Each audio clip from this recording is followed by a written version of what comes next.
My next project is going to be this sort of low-tech light bright system. It's a sheet of plywood with holes drilled on center in a grid pattern that accept corks that are the same size as the hole. You can see the corks are stored in this tray below the piece, and kids can go and make designs on the board. The corks, one end is painted a color so that you can make a colored design. So these are the corks I was given. They are uncorked, so they haven't been used in a wine bottle, which makes them about 7/8 of an inch across. So I tried a 7/8 inch hole, and they're really snug in there. So I decided to drill these holes at 1 inch because with relative humidity or even the corks absorbing moisture, you want to have a little bit of play in the diameter of that hole. You don't want it to be a super tight fit. So they originally sent me this image, and I also found this image. I believe this one was from Pinterest, and I retraced this back to the original website.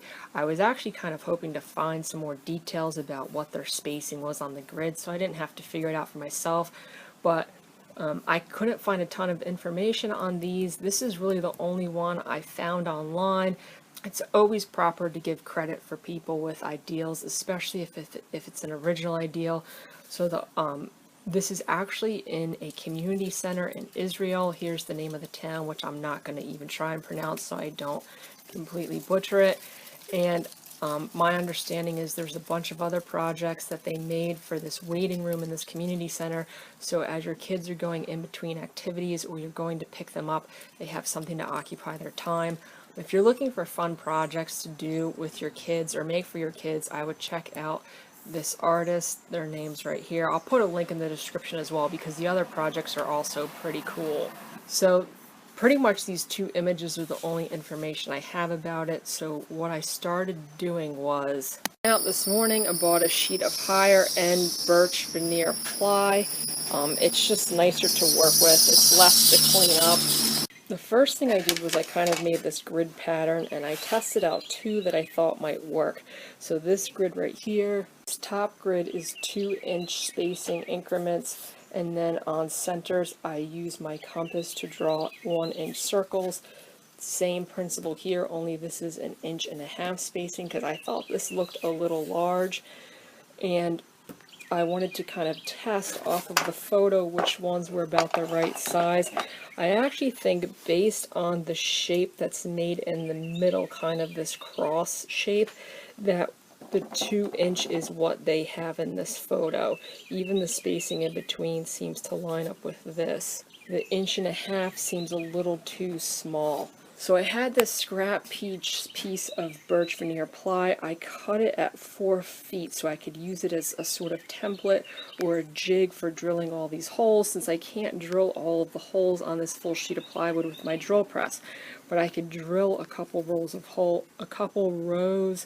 holes on my drill press with this, and then clamp it to my piece and move it across in increments and get nice square holes, or squares you're going to get drilling them by hand without some sort of CNC machine.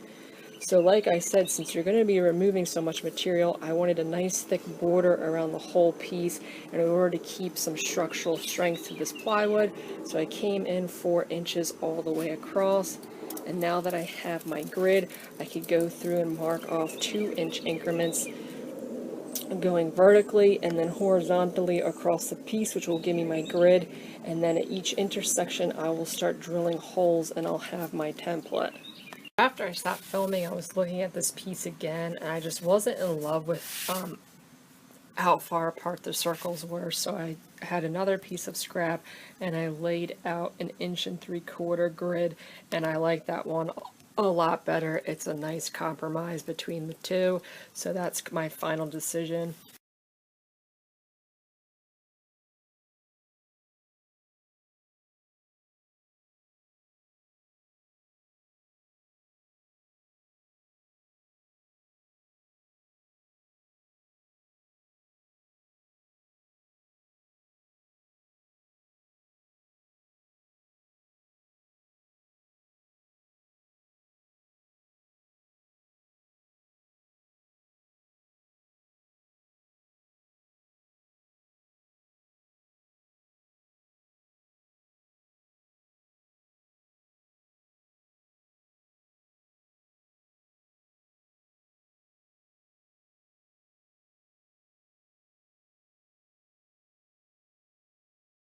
I laid out my grid, and it's important. I actually went through and measured all the increments across the top and the bottom to make sure they're all about 1.75 inches.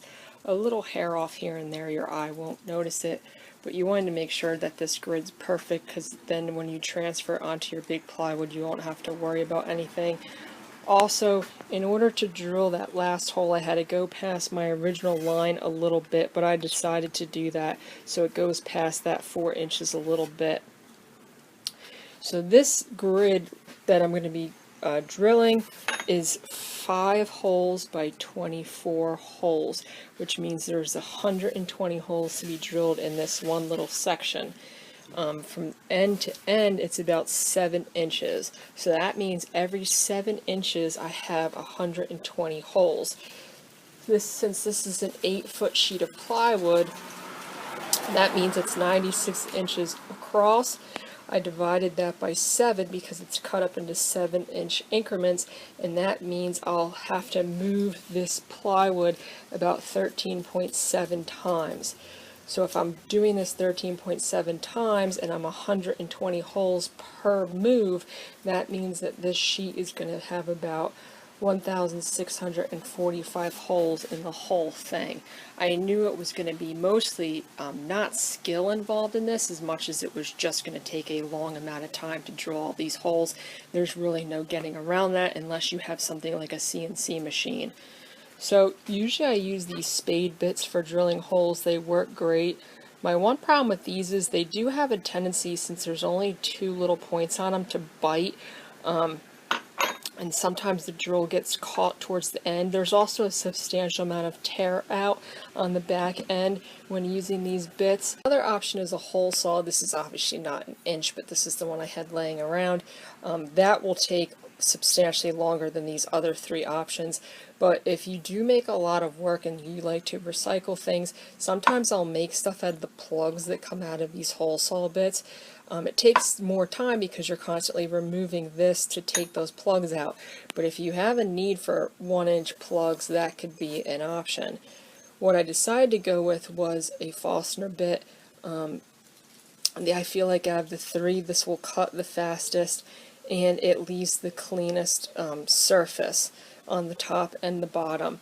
So I bit the bullet and went out and bought a brand new one because I don't have one of these, and because doing this project's already going to take forever, and if you're using an older bit that's already kind of dull, it's just going to multiply the amount of time.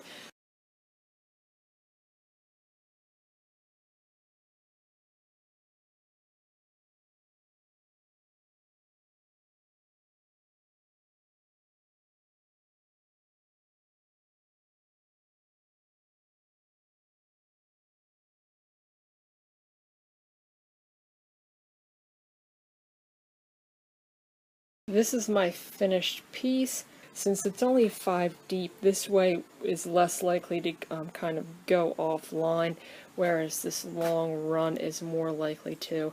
But by the naked eye, it looks pretty good. It's not going to be perfect if you're doing this all by hand. Then I filmed it. I just took a scrap piece of wood and attached it to the top of my template jig so that I could slide this along the top and know that it's always referenced off the same distance from that top edge. So for the first run of this, I'll just line these 2 edges up, clamp it in place, and drill all those holes. So on the drill press, one line of those 24 holes took about 10 minutes, which means if there's 5 rows, with taking minor breaks and everything, doing all of these should take about an hour. I'm not going to lie, that's a little bit longer than I was anticipating. However, I think the hand drill will be faster. With the drill press, I kept getting stuff stuck in here, and it will naturally clean out with the hand, doing it by hand when you lift it in and out of the holes. But we'll see, because that means if I have to move this 13 times, it will hypothetically take 13 hours to drill this whole piece, and that is a lot. But the other thing is, if you're making this jig, you don't have to make 5 rows. I made 5 rows because this is the size scrap I had, And if the more rows you make, the less amount of times you have to move it, which could lead to mistakes down at the end. The nice thing about this jig is your mistakes are only going to be compounded by this jig. Every time you move it, you'll be drilling this identical jig. A lot of times when you're doing multiples like this, if you were to draw your whole grid on your plywood, inevitably by the end of the piece, all of your minor mistakes, being off by a 32nd or 16th of an inch in the beginning, will just be compounded so much by the time you get to the end. This kind of guarantees that you only have to deal with minor mistakes in this grid, then you'll be moving it and everything will match pretty well. So I'm going to clamp this in place and just start drilling some of these holes. I'm also going to find something to put under here. I don't have a lot of scrap. I might have a piece of cordboard I could put under there to kind of help with tear out and protecting my outfeed table.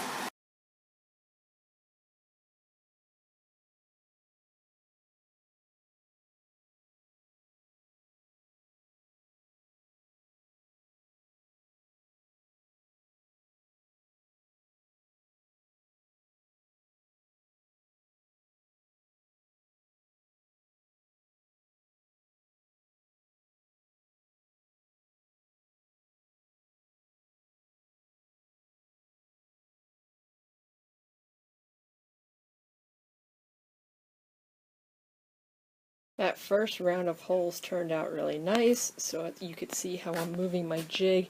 I'm going to line up the first set of holes on my jig with the last holes I drilled. You can see how they're flush, and that is the best way to tell me that I'm lining this up as I go. So it's just going to be the same process over and over again, moving and clamping it.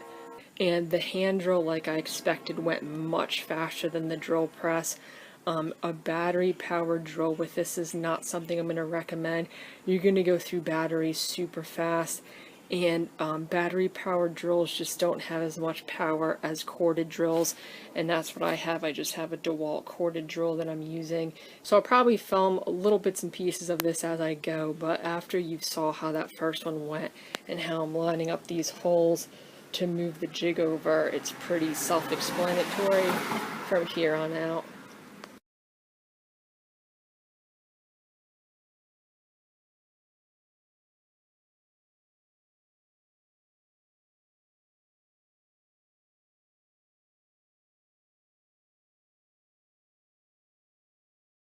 So I moved this again, and as you could see, I ended up removing that fence I had at the one end, and that's just because even though this is a very high grade of lumber, these edges are usually not always straight, and I noticed my holes weren't lining up perfectly, so I just removed it, and I'm just solely relying on that last line of holes, the first line of holes in my piece to line everything up. You could see how when you put your hand in there, it's flush and everything's perfect. And I'm just about at my halfway mark. 48 inches is right about here. So not that jig's at 5 holes, but I'm really only drilling 4 sets with each move. I calculated my last drilling session, these last 4 holes, and I used a stopwatch to do that. So I have the stopwatch over here. You could see it took me 7 minutes and 28 seconds to get that done. I anticipated the hand drillings going much faster. I thought that original estimate of 13 hours was like pretty absurd. I calculated that with the new jig only drilling 4 rolls, I'm doing 96 holes at a time, and I had to move my pattern 6 times to get to my halfway mark. So there's 6 sections of those 4 holes. One of those sections has 5 holes, my first section. So that means for the whole piece I'll have to move that jig 12 times. So that way, if it takes 7 minutes and 28 seconds to drill one section, if I multiply that by 12, I get 89.76. So that's 89 minutes, 76 seconds to do the whole thing. If I then transfer that number into hours, it gives me an hour and 29 minutes and 76 seconds. So a much less time, a much smaller time commitment to do all of this. Now that's just drilling the holes. I've been vacuuming in between each row because all of that debris that's coming out of where you're drilling gets stuck in the jig, and it just takes longer if you don't clear it out. Sometimes I get some stuff stuck in my drill bit. I have to clean that out. And once everything's done, I sweep everything off and moving the jig. That's not calculating for that. So just drilling the holes, you're looking at about an hour and a half, which isn't bad at all.